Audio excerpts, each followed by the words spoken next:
Hello नमस्कार, आप सभी लोगों का स्वागत है। मैं हूं राज राणा। तो इस बार भी सीटेट में 20 लाख लोगों ने एग्जाम दिया। अब 20 लाख लोगों में से कम 10 लाख तो पास होने थे। लेकिन सीटेट का रिजल्ट सबको हर बार सरप्राइज कर देता है, सबको आश्चर्य में डाल देता है कि आखिर सीटेट में बहुत ही कम संख्या क्यों होती है पास होने वाले स्टूडेंट की। 20 लाख में से देखा जाए तो मात्र 3 लाख ही पास हुए हैं। अगर रेशो देखा जाए तो बहुत ही कम संख्या है। इसका मतलब है कि 20 लाख में से 17 जो लाख एस्पिरेंट हैं वो इस बार भी सीटेट को नहीं निकाल पाए हैं। अगर कोई चीज नहीं हो पा रही है तो उसके पीछे कोई ना कोई तो वजह है। या तो आपकी दिशा गलत है, या दशा गलत है, या अप्रोच गलत है, या पढ़ने का तरीका गलत है। कुछ तो है, क्योंकि सीटेट के एग्जाम को अगर हम पूरी तरह से एनालिसिस करें तो आप बहुत सारी चीजें सीटेट में जान सकते हैं। जैसे सीटेट का जो पेपर होता है वो कॉमन सेंस का पेपर है। आप ये नहीं कि सब चीज रट के आप सीटेट को निकाल दें। आपके पास कॉमन सेंस होना चाहिए, चीजों को समझने की परख होनी चाहिए, एक कॉन्सेप्ट बिल्डिंग होनी चाहिए और एक अच्छे समय तक तैयारी होनी चाहिए। बहुत सारे स्टूडेंट ये समझते हैं कि सीटेट का पेपर मात्र 1 महीने या 2 महीने की तैयारी से निकाला जा सकता है, जो अपने आप में इस समय पर लग रहा है कि असंभव है। क्योंकि सीटेट का जिस प्रकार का पेपर आता है, अगर पेपर का आप एनालिसिस करोगे तो वहां पर कॉन्सेप्ट बिल्डिंग करना बहुत जरूरी है। आप सब लोगों को पता है कि जो हमारा वीनस है वो बहुत गर्म है। लेकिन आपसे प्रश्न यह भी साथ साथ पूछा जाएगा, ये सीटेट पता है बच्चों से ये डिमांड करता है कि बेटा आप फैक्ट तो आपने याद कर लिए, तो क्या आपको उसके पीछे कारण पता है? क्योंकि कल आप बच्चों को जब पढ़ाओगे और बच्चों ने पूछ लिया कि सर जी ये बताइए कि जो सूरज है वो लाल क्यों दिखता है, ये आसमान नीला क्यों दिखता है, हमारा जो वीनस है वही गर्म क्यों है, तो आप कैसे पढ़ाओगे? तो सीटेट कोई अलग से डिमांड नहीं करता, कोई नई चीज नहीं लेके आया है। अगर देखा जाए तो सीटेट आप लोगों से वही चीज पूछ रहा है जो आगे चलकर एक बच्चे आप लोगों से प्रश्न पूछ सकते हैं। अगर डेमोक्रेसी है तो बच्चे पूछेंगे, सीधे बात है कि सर हमारे यहां पर डेमोक्रेसी है तो क्या हम सब लोग संतुष्ट हैं? क्या डेमोक्रेसी से हर कोई सेटिस्फाई हो जाता है? तो जब सेटिस्फाई नहीं होता तो फिर हमारे यहां पे डेमोक्रेसी क्यों है? क्यों नहीं यहां पर एरिस्टोक्रेसी ला दी जाए? क्यों नहीं यहां पर तानाशाही लेके आ जाए? हमारे पड़ोस में बांग्लादेश है, हमारे पड़ोस में पाकिस्तान है, वहां पर सेना शासन करने लग जाती है, सैनिक शासन हो जाता है। क्यों नहीं सारे भ्रष्ट नेताओं को उठाकर समुद्र में फेंक दिया जाए और यहां पर सैनिक सैनिक शासन आ जाए? तो आपको बच्चों को समझाना पड़ेगा कि क्यों डेमोक्रेसी अच्छी है, डेमोक्रेसी की अच्छी बातें क्या हैं, बुरी बातें क्या हैं, है ना? ये कॉन्सेप्ट बिल्डिंग आपके लिए करना बहुत जरूरी है। तीसरी सबसे बड़ी बात होती है कि सबसे पहले तो फैक्ट हो गया, दूसरा कॉन्सेप्ट बिल्डिंग हो गया, और तीसरा हो गया कि आप इन बच्चों को सिखाओगे कैसे। यही तो पैड़ा है। पैड़ा कोई नई चीज थोड़ी है। आप बच्चों को सिखाओगे कैसे? आप बच्चों को लर्निंग कैसे कराओगे? क्योंकि आपका जो मेन काम तो यही है ना, आपके पास बहुत ज्ञान है, आपके पास पता है आप लोगों को डेमोक्रेसी क्या है, आपको पता है कि संसद क्या है, आपको पता है कि वहां पर कितने लोग बैठते हैं। लेकिन बच्चों को कैसे लर्न कराओगे, किस प्रकार का अधिगम होगा, ये ही सारी चीज तो पैडा में बताई जाती है कि ग्लोब का यूज करके आप क्या क्या चीजें बच्चों को सिखा सकते हैं, बच्चों को सिखा सकते हैं। और इस समय पर स्टूडेंट सेंट्रिक स्टडी होती है, तो आप उस समय पर बच्चे बन जाओ। एक बच्चा इस प्रकार का प्रश्न पूछ रहा है और आप उसी प्रकार से जब भी किसी क्वेश्चन का पैडा का अगर आपको आंसर देना है तो चाइल्ड सेंट्रिक होकर आप आंसर दोगे, तो वहां सही होने के चांस पूरे पूरे बन जाते हैं। तो सबसे पहले आपको फैक्ट पर मजबूत पकड़ बनानी होगी और इसके लिए NCERT the one of the best book है। तो उन बुक को आप अच्छे से पढ़िए, चाहे 1 to 5 वाले हैं, चाहे 6 to 8 वाले हैं, सभी को अपनी एनसीईआरटी पर विशेष विशेष रूप से उसे पढ़ना होगा। उसकी एक एक लाइन को अंडरस्टैंड करना होगा और लाइन में आपको असर्शन और रीजन इनको ढूंढना पड़ेगा कि कहां पर असर्शन दे रखा है, कथन दे रखा है और उसका कारण कहां दे रखा है, सब जगह दे रखा है। अगर आप डेमोक्रेसी पढ़ते हो तो डेमोक्रेसी के चैलेंजेस दे रखे हैं, उस चैलेंज को कैसे हैंडल करना है उसका भी उपाय उसमें बताया गया है।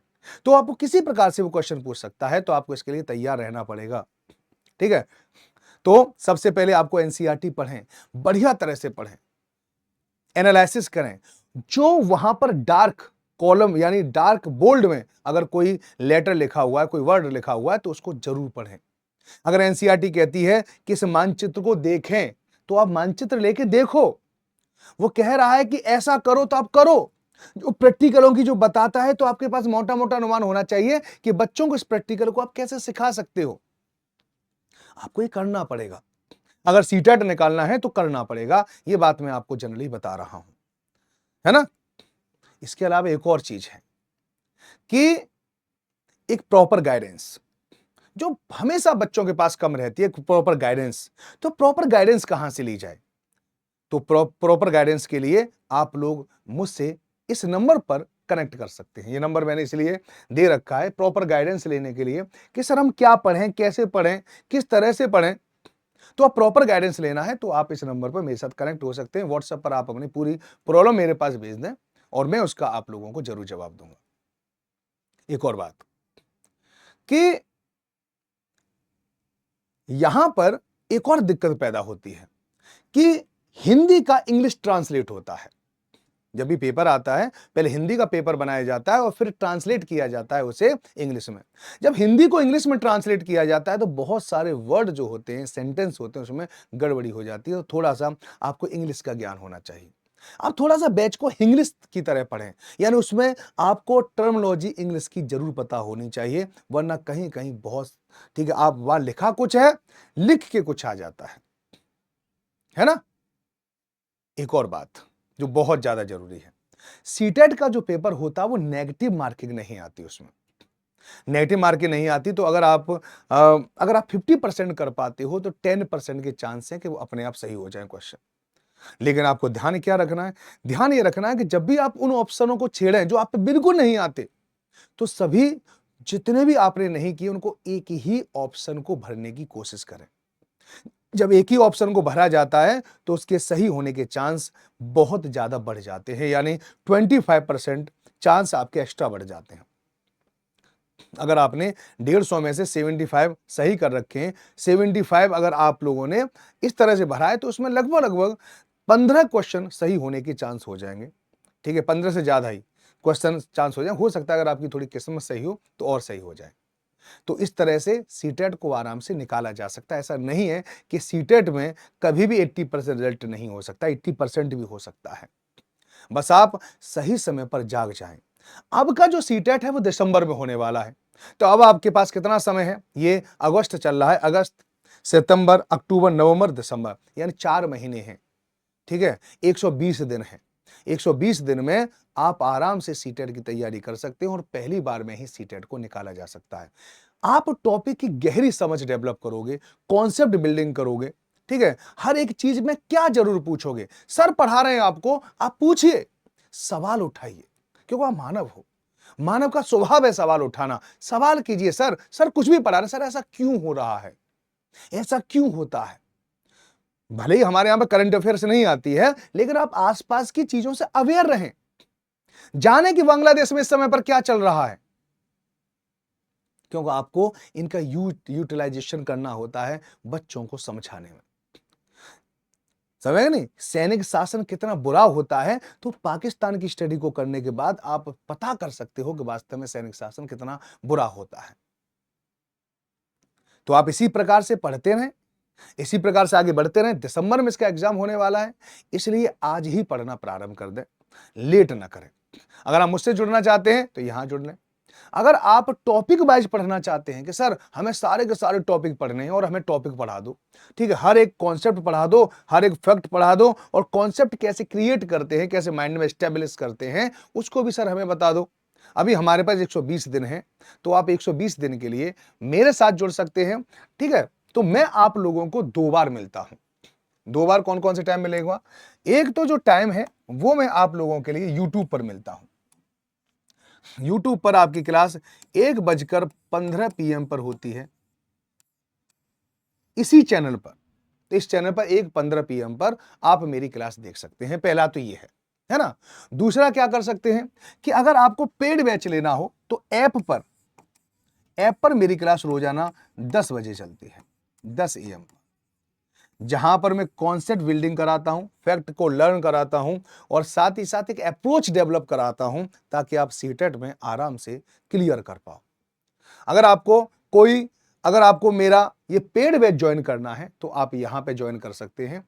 इस समय पर 90% डिस्काउंट चल रहा है ना। तो सीटेट का जो बैच है वो 1082 रुपए का है। 120 दिन यानी आप लोगों को 120 दिन पढ़ाया जाएगा, बहुत सारे टीचर पढ़ाएंगे। तो आप सोचिए कि 1082, ठीक, 120 से 100 हम कर लेते हैं, ठीक है, आराम से कट जाएगा। इस तरह से मैं आप लोगों को बता रहा हूं, यानी 10 रुपए रोज के हिसाब से आपकी क्लास होती है लगभग, जिसमें आपको 4 या 5 क्लास मिलती है।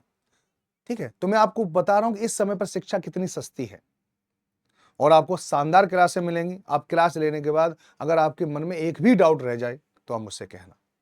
नंबर इसलिए मैंने आपको दे दिया, आप मुझे बता सकते हो, कोई भी अपना सजेशन भी दे सकते हो। लेकिन इस समय पर बेस्ट क्लासें चल रही है, आप क्लास को देख सकते हो।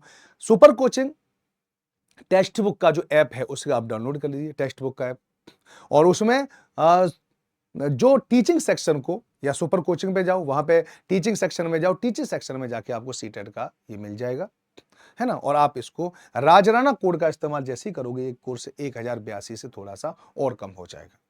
अगर फिर भी आपको कुछ असेसमेंट चाहिए, कुछ हेल्प चाहिए, तो आप इस नंबर पर मेरे पास सीटेट लिखकर सेंड कर सकते हैं और आप इस कोर्स में एनरोल हो जाएंगे। तो चलिए, आज की इंफॉर्मेशन कैसी लगी जरूर बताएं और अपने जीवन में इसको उतारने की भी कोशिश करें, ताकि इस बार आप 17 लाख में ना आकर 3 लाख में आए। जय हिंद। आप सब लोगों का दिन शुभ हो। नमस्कार।